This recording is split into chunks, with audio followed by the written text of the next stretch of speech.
Voilà, retour au Midi Actualité avec Jean-Philippe Trottier. Vous savez que les Romains, qui étaient les Américains de l'Antiquité, avaient coutume de dire une chose, si vis pacem, para bellum. Si tu veux la paix, prépare la guerre, dit-on. Ceci à rebours d'un Jésus-Christ qui disait que son royaume n'était pas de ce monde et que si quelqu'un nous frappait sur la joue, il fallait présenter l'autre joue. C'est un peu à ce dilemme que nous sommes confrontés depuis les attentats du 11 septembre 2001. La question suivante, notre pacifisme est-il une vertu ou une renonciation face aux nouvelles menaces qui se dessinent? Retour sur un article du journal 24 heures du mois de septembre, écrit par Mathieu Bocoté, intitulé « La fin des illusions ». Mathieu Bocoté, bonjour. Bonjour. Dites-moi, qu'est-ce qui vous a inspiré ce titre? Eh bien, il y a, on pourrait dire, c'est un héritage du début des années 90, avec la chute du mur de Berlin. Oui. On a assisté dans les sociétés occidentales à une espèce de discours d'une forme d'enthousiasme naïf.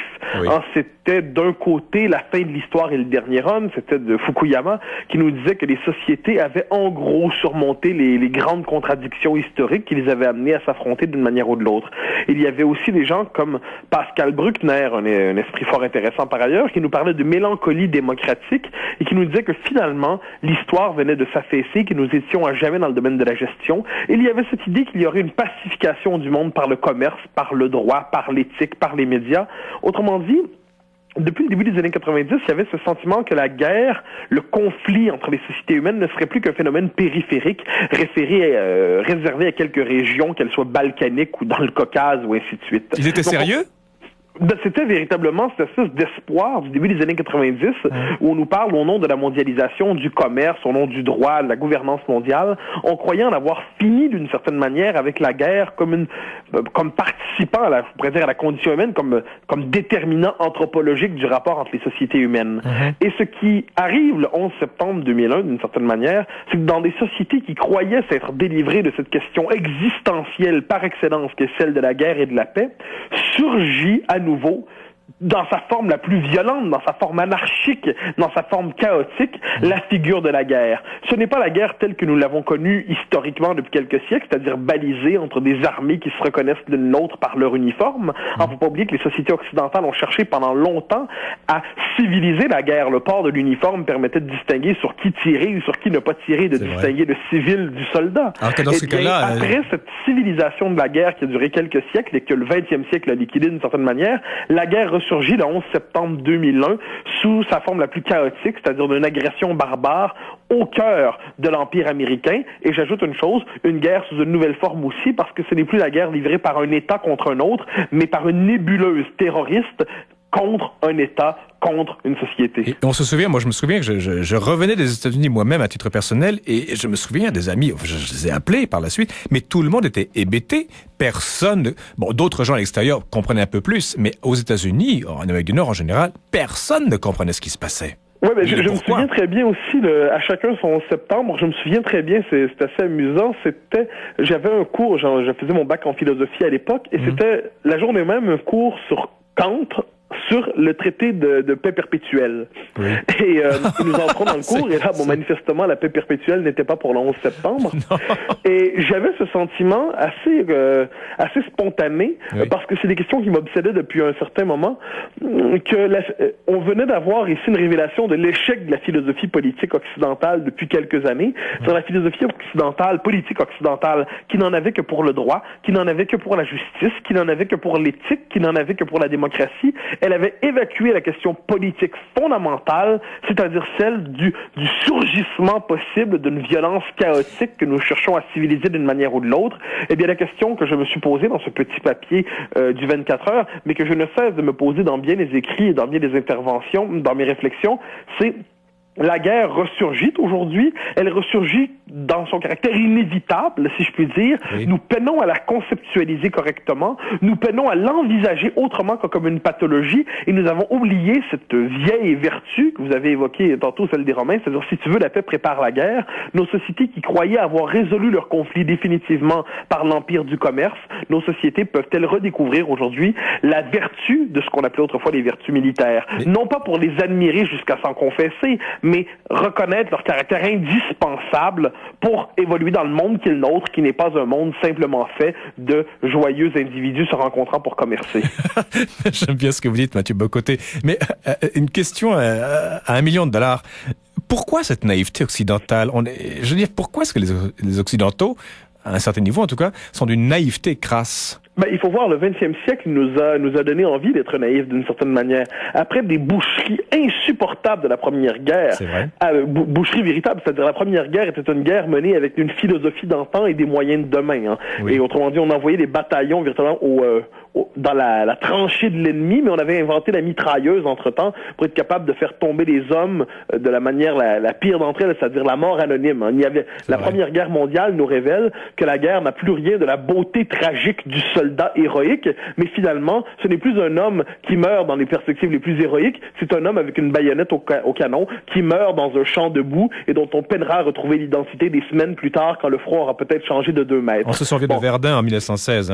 Bien sûr, mais on peut parler aussi de toute la stratégie même de la Première Guerre mondiale qui a creusé son tombeau à l'héroïsme guerrier. Oui. Quant à la Deuxième Guerre mondiale, elle nous révèle véritablement la guerre industrielle, en plus de culminer dans la criminalité infinie du nazisme là-dessus. Alors évidemment, la criminalité du nazisme n'est pas consubstantielle à la guerre en tant que telle, c'est un délire totalitaire propre au nazisme. Il n'en demeure pas moins que la Deuxième Guerre mondiale ravage terriblement l'Europe et nous montre justement jusqu'où peut aller cette passion morbide de la violence qui a habité effectivement une certaine partie de la pensée européenne. Mais Mathieu Bock-Côté, troisième étape qu'il faut mentionner, la guerre froide, une guerre froide certes, mais qui se vit à partir de l'hypothèse de la nucléarisation, de la destruction nucléaire. De ce point de vue, lorsqu'on termine ces 3 guerres du 20e siècle, dont 2 étaient officielles et la 3e était officieuse, on peut comprendre le désir pendant un certain temps de ne plus penser la guerre. Hélas, la guerre continue à penser à nous, même si nous ne pensions plus à elle. Mathieu Bock-Côté, pour résumer ce que vous dites, est-ce que notre naïveté est une fuite? C'est une fuite compréhensible. C'est-à-dire, il y a quelquefois, après le 20e siècle, comme je le dis, il était légitime, il était même normal, peut-on dire, d'espérer toute autre chose pour nos sociétés. Mais ce n'est pas parce qu'on souhaite un monde idéal qu'il va advenir. Donc la question n'est pas de savoir si nous pourrons un jour congédier définitivement la guerre des sociétés humaines. Ça n'arrivera pas. Ça me paraît, c'est une évidence fondamentale du point de vue de quelqu'un qui s'intéresse à la philosophie politique dans ce cas-là de plus porteuse. La guerre fait partie de la condition politique de l'homme. Donc, mais de l'autre côté, on peut comprendre ce désir après les millions de morts du 20e siècle, des millions de morts causés, comme je le dis, Première Guerre mondiale par une espèce de guerre qui avait tourné en ridicule l'héroïsme. De la Deuxième Guerre, c'est une guerre industrielle et de la même manière, c'est une guerre qui pousse la criminalité idéologique jusqu'à des sommets et ensuite la peur de la nucléarisation de la planète. Il est normal d'espérer autre chose. Ce qu'on peut espérer aujourd'hui, ce n'est pas congédier à jamais la guerre parce qu'on ne réussira pas. C'est la civiliser à nouveau et de ce point de vue ressurgissent des questions qu'on avait cru mettre de côté, comme celle de la sécurité collective, comme celle du rôle de l'armée et la fonction de la guerre dans le monde d'aujourd'hui. Guerre préventive, guerre d'agression, guerre de défense. Nous devons redécouvrir la question de la guerre justement pour éviter qu'elle ne surgisse dans sa forme chaotique. Voilà un joli programme, Mathieu Bock-Côté. Permettez-moi d'ouvrir une petite parenthèse. Est-ce qu'il y a une spécificité québécoise au pacifisme? Parce que vous parlez de l'Occident, mais vous savez maintenant un des grands piliers de l'identité québécoise, dit-on, c'est le règlement pacifique des conflits. Est-ce que c'est... Oui, je l'ai souvent entendu, cela. J'ai souvent dit que le pacifisme des Québécois était la vertu de l'homme chaste parce qu'impuissant. Mon Dieu! C'est-à-dire, la société québécoise est une société qui n'a jamais aucun rapport au conflit armé autrement qu'extérieur à elle-même. Mis à part l'épisode des Patriotes. Oui. Donc, la société québécoise n'a jamais pu participer en son nom propre au monde. En ce qui fait que dans la Première Guerre mondiale, on a la mémoire de la conscription. Dans la mémoire de la Deuxième Guerre aussi, les Québécois sont moins pacifistes, j'ai souvent dit, qu'isolationnistes. Ils sont moins pacifistes qu'ils ne veulent tout simplement pas se mêler de ce qui se passe ailleurs dans le monde. Et lorsqu'ils accèdent au monde, comme on le voit aujourd'hui, enfin, on peut le dire au 19e siècle, c'était sous la forme du messianisme ultramontain, une forme de messianisme compensatoire. À défaut d'exister chez soi, on va conquérir la planète. Bon, on est quelques millions et on conquiert la planète. Eh bien, aujourd'hui, j'ai l'impression que lorsque les Québécois accèdent au monde, parce qu'ils n'ont pas une pleine maîtrise du politique, qui ferait en sorte qu'ils devraient déterminer, par exemple, leur rapport à l'OTAN, leur rapport au NORAD, leur rapport à l'armée, leur part du budget militaire. Parce que les Québécois n'ont pas d'existence politique spécifique, ils peuvent regarder les relations internationales sous le seul signe de la morale. Alors évidemment qu'on est pacifiste là-dedans. On souhaite la paix plutôt que la guerre, on souhaite l'écologie plutôt que le commerce.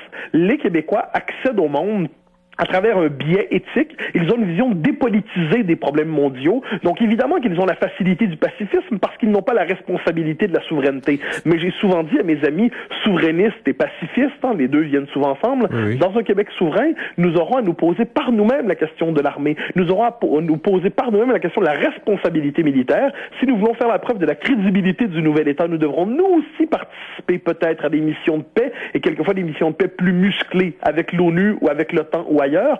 Autrement dit, je crois que le pacifisme des Québécois est l'expression d'une pathologie de notre société, c'est-à-dire la pathologie d'une société qui n'est jamais parvenue à la pleine existence politique.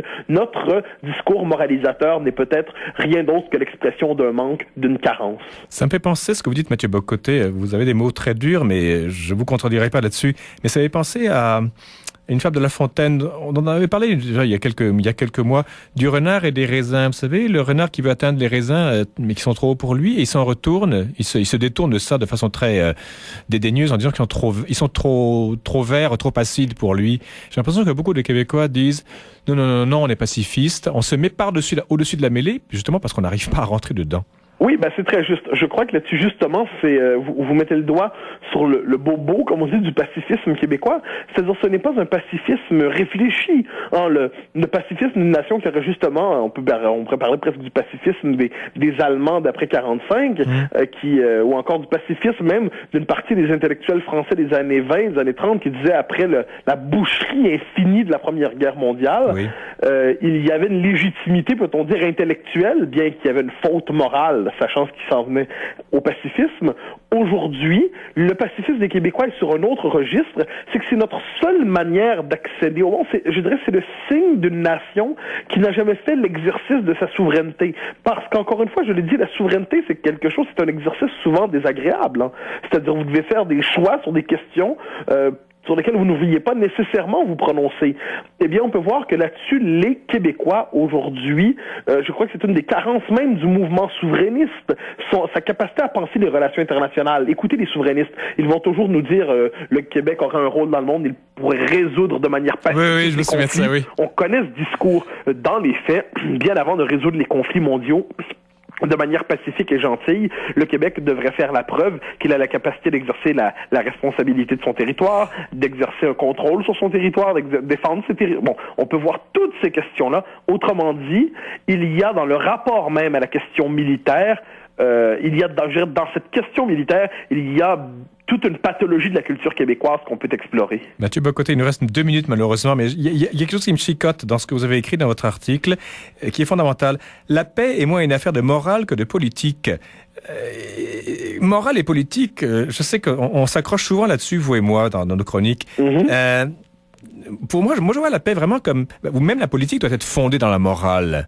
Oui, quelle est l'articulation que vous faites là-dedans? Mais en dernière instance, comme qui dirait, il ne suffit pas de vouloir la paix pour l'obtenir. Il faut quelquefois prendre des moyens qui se dérobent à la morale pour obtenir la paix. C'est ce qu'on appelle la rationalité des services secrets. C'est ce qu'on appelle l'investissement dans un budget militaire. Évidemment qu'on préférerait investir cet argent dans le budget de la santé. Mais se peut-il que cette part, appelons ça, la dimension utopique, la dimension sociale, la dimension morale de l'être humain n'épuise pas la condition humaine et la condition politique. Donc, je le dis, prenez même la guerre froide. Ça, c'est le meilleur exemple. Oui. On avait des pacifistes qui nous invitaient à se désarmer à l'Ouest pour protester ainsi par notre bonne foi devant l'armée rouge.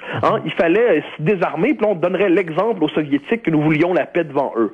Manifestement, ceux qui avaient raison au moment de la guerre froide, c'était pas ceux qui souhaitaient notre désarmement unilatéral devant les Soviétiques, mais ceux qui prenaient au sérieux la menace des Soviétiques et qui décidaient de nous armer de notre notre côté, et c'était par cet équilibre des puissances que naissait la paix. Autrement dit, ce n'est pas parce que nous avons voulu la paix jusqu'au désarmement que nous avons été capables d'éviter la catastrophe dans la guerre froide, c'est parce qu'il y avait un équilibre des forces, un équilibre des puissances. De ce point de vue, nous étions dans le registre de la politique plutôt que de la morale. Mathieu Bock-Côté, merci infiniment pour ce propos très, très percutant et je suis sûr qu'on va revenir là-dessus dans d'autres chroniques. Au grand plaisir. Alors voilà, c'était donc Mathieu Bock-Côté.